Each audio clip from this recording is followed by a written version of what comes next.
Hallelujah.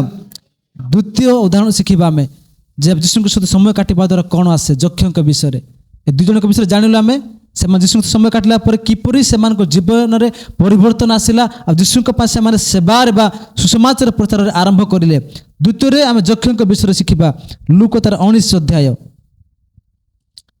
Look 19 जक्ष विषय आम समय जाचु ना से केते फुट डेंगा थिले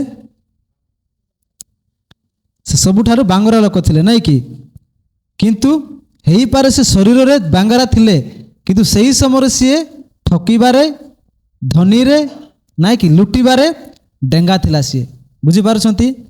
हई पारे से सतरे बांगरा थिला किंतु ठकिबारे मिछ कहिबारे कर आदाय करिबारे नाई कि से डेंगा थिले आ गेड़ा न थिले।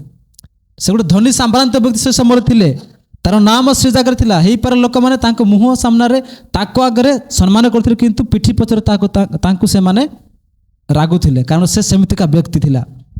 तो घटना कौन घटी से बांगरा हेइथिबा हेतु से कौन भाविले से गोटे से समय धनी व्यक्ति हाँ जनाशुना लोक तो निश्चित भाव में जीशुख्रीष्ट को जीवा परे चहल पड़ा कि जीशुख्रीष्ट गोटे एमती करुँच एमती व्यक्ति अच्छा से निश्चय भावी अरे आमठू भी गोटे बड़ व्यक्ति आसला जो जहाँ पछरे अनेक लोक भी जाऊँच नहीं कि तो से कौन भाविला चलो आज मुझे आउ चेष्टा करी लुचिकी देखी गछ चढ़ी आउ लुचिकी जीशु को देखी से केमितिका लोक अटंती।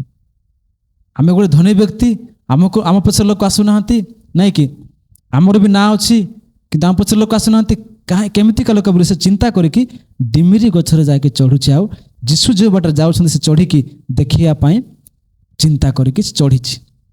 यदि घटना कौन घटी जीशु कौन कहले जक्ष को जीशु कहले तुम्हें तलकू आस जब पढ़े 5-6 पद पढ़ीदेल 19:5-6 जीशु से स्थान को आसी ऊपर को चाहि तांको कहिले जक्ष शीघ्र ओल्हाई आस कारण आज मते अवश्य तुम घरे रहिबाको हेबो। हालेलुया ठीक अछि हालेलुया। देखंतु जहन कोन जक्ष कोन चिंता कला जस्ट मु देखि बोली से भाबिला मन रे नै कि जते बेले अंतर्जामी परमेश्वर जानुछंती से गछ तळ को आसिला परे ऊपर को चाहुछंती आ चाहला परे कोन घटुछि जक्ष कहउछंती शीघ्र ओल्हाई आस। आम जीशु को टिके देखिया पे चाहिले प्रभु मनर कथा को जानती आ ओल्हाई आस कारण आज मते अवश्य तुम्भो घरे रहिबाकू हबो। Hallelujah praise the Lord. जक्ष यदि चाहि थांता से मना करि पारि थांता हाँ कि नहीं से मना भी करि पारि थांता किंतु से हाँ कहिला सेतिर से शीघ्र ओलाई आसी आनंद रे ताहांकर आतिथ्य कले। हालेलुया।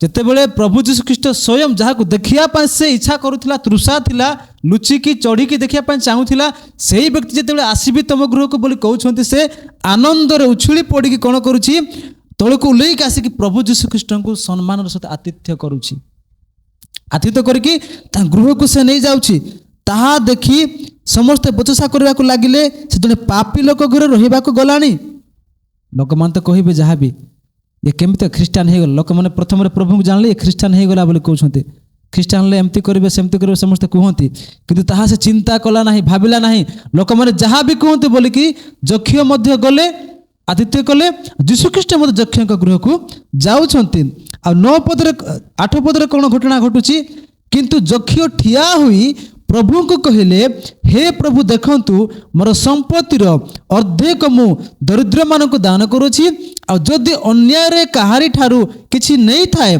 तेबे 4 गुण रे ताहा फेराई देउछि। हालेलुया। एहा होउछि जीशु ख्रीष्ट के समय काटिबार परिवर्तन।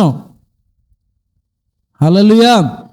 जेते आम जीशु सहित समय काटिबा तांको सांगरे रहिबा तेबे आम जीवन रे मध्य एई जक्षक भली परिवर्तन आसीबो नहले आसी पारिबो नाही। खाली जानिले हबो नाही। प्रधानमंत्री को किए जानिछि समझ जानिछ ना नहीं आमको से जानिछि कि सेमती आमे होउछु जीशु समस्त जानती किंतु जे पर्यंत आम तांको पछरे जीवा नाही से केबे आम सहित कथाबार्ता हेबे ना। जमती शिष्य माने गले गला पर ही प्रभु तांको सहित कथाबार्ता होउछंती ତ ମୋର ପ୍ରିୟ ମାନେ ଏହିପରି ପରିବର୍ତ୍ତନ ଆସିବ ଯେତେବେଳେ ଆମେ ଯୀଶୁଙ୍କ ସହିତ ସମୟ କାଟିବା। କାରଣ ଯକ୍ଷ ଘରକୁ ଡାକିଲେ, ଆତିଥ୍ୟ କଲେ, ତାଙ୍କ ସାଙ୍ଗରେ ବସିଲେ, କଥାବାର୍ତ୍ତା ହେଲେ, ଯେତେବେଳେ କଥାବାର୍ତ୍ତା ହେଉଛନ୍ତି ତାଙ୍କ ଜୀବନରେ ପରିବର୍ତ୍ତନ ଆସୁଛି, ତାଙ୍କ ଜୀବନରେ ବଦଳାବ ଆସୁଛି। ସେ କ'ଣ କରିଥିଲା ସେ ବୁଝିପାରୁଛି, ସିଏ ଆଉ କ'ଣ କରୁଛି, ସିଏ ଅନୁତାପର ସହିତ କହୁଛି ଯେ ମୁଁ ଅର୍ଦ୍ଧେକ ସମ୍ପତ୍ତି, ମୋର ସମ୍ପତ୍ତିର ଅର୍ଦ୍ଧେକ ଅର୍ଥାତ୍ ଯାହା ବି ମୁଁ ସଞ୍ଚୟ କରିଛି ସେଥିରୁ ମୁଁ ଅଧାଂଶ ଦରିଦ୍ରମାନଙ୍କୁ ଦାନ କରିବି। ଆଉ କ'ଣ କହୁଛି, ଯଦି ଅନ୍ୟାୟର କାହାଠାରୁ କିଛି ଆଣିଥାଏ ତାହେଲେ ମଧ୍ୟ 4 ଗୁଣରେ ଫେରାଇ ଦେବେ। ଅର୍ଥାତ୍ ଟଙ୍କା ଯଦି ଆଣିଥିବେ କାହାର ଅନ୍ୟାୟରେ 4 ଟଙ୍କା ସେ ଫେରାଇବେ। ଏହା ହେଉଛି ପ୍ରକୃତ ପରିବର୍ତ୍ତନ। ଏହା ହେଉଛି ଯୀଶୁଙ୍କ ସହିତ ସମୟ କାଟିବାର ଗୋଟେ ଲାଭର ବିଷୟ। ଆଜି ଆମେ କେତେ ସମୟ କାଟୁଛୁ ଯୀଶୁଙ୍କ ସହିତ? ଆଜି ଆମେ ଯୀଶୁଙ୍କୁ ଘରକୁ ନେଇପାରିବା କି? ନେଇପାରିବା କି? ନେଇପାରିବା କି? କୁହନ୍ତୁ ହଁ କି ନାହିଁ? କାହିଁ କୋଉଠି ଅଛନ୍ତି? ଯୀଶୁ କାହାନ୍ତି? ଶୁଣିଲେ ଜାଣିଛ କି ଯୀଶୁ କାହାନ୍ତି? ବର୍ତ୍ତମାନ ସମୟରେ, ସେ ସମୟରେ ସେ ଶାରୀରିକ ଭାବରେ ଥିଲେ, ହଁ କି ନାହିଁ? ସେ ମନୁଷ୍ୟ କି ଥିଲେ, ସେଥିପାଇଁ ଲୋକମାନେ ନେଇକି ଯାଉଥିଲେ। ଆଜି ହେଉଛନ୍ତି ଯୀଶୁ। ଏଥିରେ ଯେତିକି ସମୟ ଦେବା, ଏଥିରେ ଯେତିକି ସମୟ କାଟିବା, ସେତିକି ଆମ ଜୀବନରେ ପ୍ରକାଶନ ଆସିବ, ପବିତ୍ରାତ୍ମା ସାହାଯ୍ୟ କରିବ, ଯୀଶୁଙ୍କର ବିଷୟକୁ ଆମେ ଅଧିକ ଜାଣିପାରିବା। ଆଉ ଆମ ଜୀବନରେ ସେଇ ଶିଷ୍ୟମାନଙ୍କ 2 ଜଣଙ୍କ ଭଳିଆ ଆଉ ଏହି ଯକ୍ଷଙ୍କ ଭଳିଆ ଆମ ଜୀବନରେ ଆଶ୍ଚର୍ଯ୍ୟ ବିଷୟମାନ ହେଇପାରିବ। ହାଲେଲୁୟା, ପ୍ରେଜ୍ ଦ ଲର୍ଡ।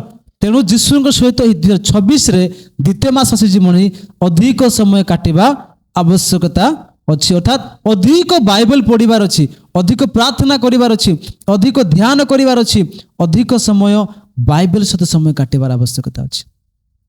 ଆଜି ସତରେ କୁହନ୍ତୁ, ଅଧିକ ସମୟ ଏଥିରେ ସମୟ କାଟୁଛୁ ନା ଏଥିରେ ସମୟ କାଟୁଛୁ? କୁହନ୍ତୁ, ଏଥିରେ ନା ଏଥିରେ?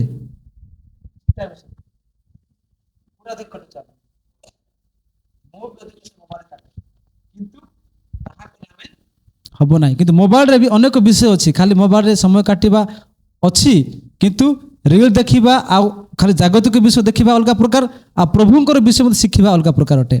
ତ ଆମେ କାହା ସହିତ ସମୟ ଅଧିକ କାଟୁଛୁ? ସେଇଦିନ ଶିଷ୍ୟମାନେ ନିଜର ଗୁରୁଙ୍କୁ ଛାଡ଼ିକି ଯାଉଛନ୍ତି, ସେମାନେ ତ୍ୟାଗ କରିକି ଯୀଶୁଙ୍କ ବିଷୟରେ ଜାଣିବା ପାଇଁ।